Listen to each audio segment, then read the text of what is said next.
I like people. I like some paper people. Maybe purple paper people, maybe pop-up purple paper people, proper pop-up purple paper people. How do you prop up proper pop-up purple paper people? I hear you cry. Well, I probably proper pop-up purple paper people with a proper pop-up purple people paper clip, but I prepare appropriate adhesives as alternatives to cheeky fractal just in case the paper slipped, because I could build a pop-up metropolis. But I wouldn't want to deal with all those paper people politics, paper politicians with their paper-thin policies, broken promises without appropriate apologies. There'd be a little paper me and a little paper you, and we could watch paper TV and it would all be pay-per-view. We'd see the poppy paper rappers rap about the paper package, or watch paper people carriers get stuck in paper traffic on the A4.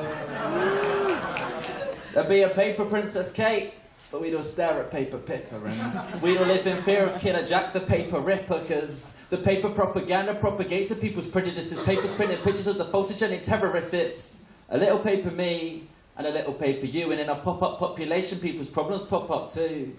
There'd be that pompous paper parliament who remained out of touch and who ignored the people's protests about all the paper cuts, and then the peaceful paper protests would get blown to paper pieces by the confetti cannons manned by preemptive police, and yes, there'd still be paper money. So there'd still be paper greed, and the paper piggy bankers pocketing more when they need. Then origami armies unfold plans for paper planes, and we remained imprisoned by our own paper chains. And the greater shame is that it always seems to stay the same. What changes is who's in power, choosing how to lay the blame, the name and names, forgetting these are names of people, because in the end it all comes down to people. I like people. Because even when the situation's dire, it is only ever people who are able to inspire, and on paper, it's hard to see how we all cope.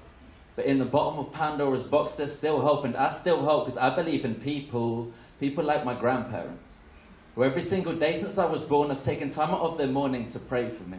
That's 7,391 days straight of someone checking I'm okay, and that's amazing. People like my aunt who puts on plays with prisoners. People who are capable of genuine forgiveness. People who get out of their way to make your life better and expect nothing in return. You see, people have potential to be powerful. And just because the people in power tend to pretend to be victims, we don't all need to succumb to the system. And the paper population is no different. So there's a little paper me and a little paper you, and in a pop-up population, people's problems pop up too. But even if the whole world fell apart, then we'd still make it through, because we're people.